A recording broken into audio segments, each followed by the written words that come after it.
Kochi Elamakkara government higher secondary സ്കൂളിൽ അല്പനിമിഷങ്ങൾക്കകം ഇതിന് തിരികൊളുത്തും, പ്രവേശനോത്സവം തിരികൊളുത്തും. അതിൻ്റെ തത്സമയ ദൃശ്യങ്ങളാണ് പ്രേക്ഷകർ കാണുന്നത്. മുഖ്യമന്ത്രി ഭദ്രദീപം കൊളുത്തി.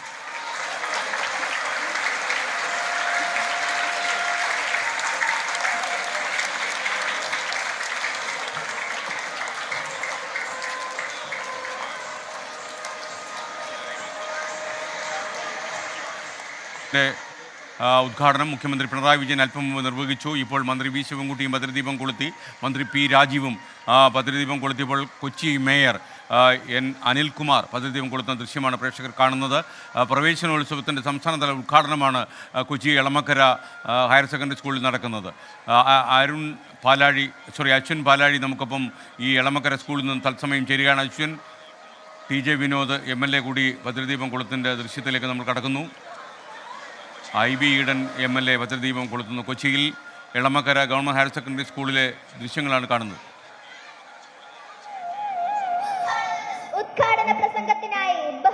IB ഈഡൻ MPയും അതുപോലെ മറ്റുള്ള പ്രമുഖ അതിഥികളെല്ലാം ഭദ്രദീപം കൊളുത്തി കഴിഞ്ഞു. ഇനി അശ്വിൻ പാലാഴി നമുക്കൊപ്പം ഈ സ്കൂളിൽ നിന്ന് ചേരുന്നു. പറയൂ അശ്വിൻ. മുഖ്യമന്ത്രിയുടെ ഉദ്ഘാടന പ്രസംഗം നടക്കുകയാണ്. അശ്വിൻ, ഒരു നിമിഷം അവിടെ വെയിറ്റ് ചെയ്യൂ. മുഖ്യമന്ത്രി തൻ്റെ ഉദ്ഘാടന പ്രസംഗം ആരംഭിക്കുന്നു. അതിൻ്റെ തത്സമയ സംരക്ഷണത്തിലേക്ക്. പ്രിയപ്പെട്ട കുഞ്ഞുങ്ങളെ, സഹോദരന്മാർ, പ്രധാനമായും കുട്ടികളോടാണ് ഇന്ന് പറയാനുള്ളത്. ദീർഘനാളത്തെ അവധിക്കാലത്തിന് ശേഷം വീണ്ടും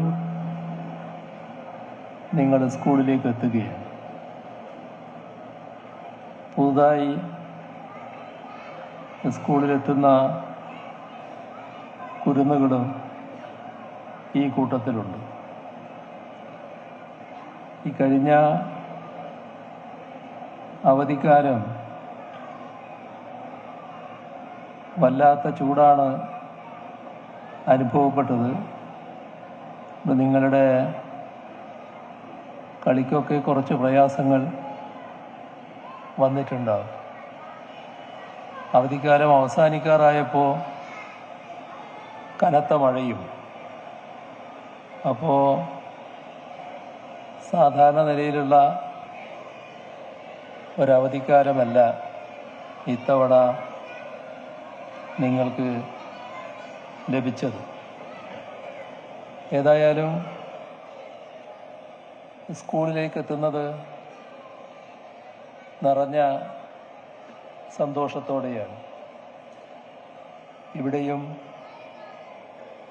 സന്തോഷങ്ങളാണ് നിങ്ങളെ കാത്തിരിക്കുന്നത്.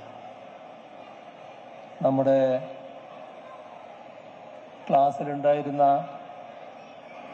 സ്കൂളിലുണ്ടായിരുന്ന കൂട്ടുകാരെ അടുത്ത് കാണാൻ കഴിയുന്നതിലുള്ള സന്തോഷം, സ്കൂളിലെ കളിസ്ഥലങ്ങളിലേക്കും ക്ലാസ് മുറിയിലേക്കുമെല്ലാം വീണ്ടും എത്തിച്ചേരാൻ കഴിയുന്നതിലുള്ള സന്തോഷം, അതോടൊപ്പം പാഠപുസ്തകങ്ങളും യൂണിഫോമുകളുമെല്ലാം ഇതിനകം കിട്ടിയതിലുള്ള സന്തോഷം. ഇവിടെ ബാഗ് കുട്ടികൾക്ക് കൊടുക്കുമ്പോൾ പല കുട്ടികളും പറയുന്നതായി ഞങ്ങളെല്ലാവരും കേട്ടു. എനിക്ക് ബാഗുണ്ട്, അപ്പോൾ ബാഗ് നേരത്തെ തന്നെ വാങ്ങിയെന്നർത്ഥം. വേറൊരു കുട്ടി പറഞ്ഞു, ഇത് എൻ്റെ ബാഗല്ല. അപ്പോൾ ശുദ്ധ മനസ്സോടെ അവർ കിട്ടിയതിങ്ങ് പോരട്ടെ എന്നല്ല, ഉള്ള കാര്യം പറയുകയാണ്. അപ്പോൾ നേരത്തെ തന്നെ ഞങ്ങൾക്ക് ബാഗുണ്ട്, പിന്നെ എന്തിനാണ് ബാഗ് എന്നാണ് ആ ചോദിച്ചതിൻ്റെ പൊരുൾ. ഏതായാലും നല്ല രീതിയിൽ ആഘോഷിക്കാൻ, സന്തോഷിക്കാൻ സ്കൂളിൽ വരുന്ന ദിവസം തന്നെ നിങ്ങൾക്ക് കഴിയുകയാണ്. പാഠപുസ്തകങ്ങൾ, യൂണിഫോമുകൾ എല്ലാം ഇതിനകം ലഭിച്ചു കഴിഞ്ഞിട്ടുണ്ട്. അങ്ങനെ നോക്കിയാൽ നിരവധി സന്തോഷങ്ങളിലേക്ക്, ആഹ്ലാദങ്ങളിലേക്ക് നിങ്ങൾ ഇന്ന് ചുവടുവെക്കുകയാണ്. വീണ്ടും സ്കൂളിലേക്ക് എത്തുന്നവരുണ്ട്, ആദ്യമായി സ്കൂളിലേക്ക് എത്തുന്നവരുണ്ട്. എല്ലാവരെയും നിറഞ്ഞ സന്തോഷത്തോടെ സ്വാഗതം ചെയ്യുന്നു.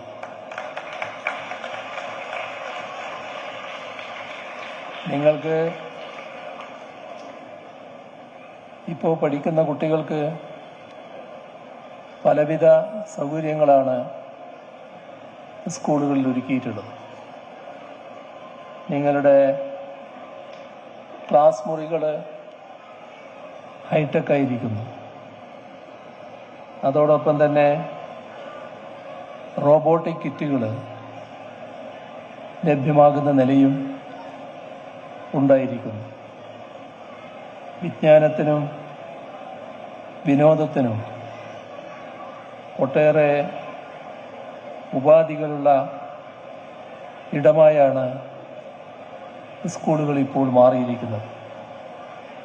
ഇതിനെയെല്ലാം ഉപയോഗപ്പെടുത്തി ജീവിതത്തിൽ തന്നെ മുന്നേറാൻ നിങ്ങൾക്ക് കഴിയട്ടെ എന്ന് ആശംസിക്കട്ടെ. നമ്മുടെ കുട്ടികളുടെ വിദ്യാഭ്യാസം പരമപ്രധാനമായി കണ്ടുകൊണ്ടുള്ള നിലപാടാണ് പൊതുവിദ്യാഭ്യാസ രംഗത്ത് നാം സ്വീകരിച്ചിട്ടുള്ളത്. പുതിയ കാലവും പുതിയ ലോകവുമാണ്.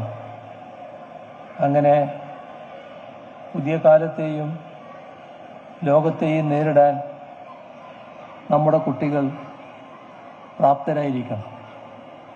ആ പ്രാപ്തി കുട്ടികളിൽ ഉണ്ടാക്കാൻ ഉതകും വിധത്തിലാണ് പൊതുവിദ്യാഭ്യാസ മേഖലയെ നമ്മുടെ നാട് ശക്തിപ്പെടുത്തിയിരിക്കുന്നത്. 13,000-നടുത്ത് വിദ്യാലയങ്ങളും 45 ലക്ഷത്തിലധികം വിദ്യാർത്ഥികളും 2 ലക്ഷത്തോളം അധ്യാപകരും 20,000-ലധികം അധ്യാപകേതര ജീവനക്കാരും അടങ്ങുന്നതാണ് നമ്മുടെ വിദ്യാഭ്യാസ മേഖല. ആധുനിക കേരളം കൈവരിച്ച ഈ എളമക്കര ഗവൺമെന്റ് ഹയർ സെക്കൻഡറി സ്കൂളിൽ പ്രവേശനോത്സവം ഉദ്ഘാടനം ചെയ്ത് മുഖ്യമന്ത്രി പ്രസംഗിക്കുന്നതിന്റെ തത്സമയ ദൃശ്യങ്ങളാണ് പ്രേക്ഷകർ കണ്ടത്. ഇനി നമ്മൾ ഈ ജില്ലാതല പ്രവേശനോത്സവം ഒരുപാട് സ്കൂളുകളിൽ ഇപ്പോൾ നടക്കുകയാണ്. വിധി ദിനത്തിൽ 24 മാജിക് ജൂൺ 4 ചൊവ്വാഴ്ച രാവിലെ 5 മണി മുതൽ 24-ൽ.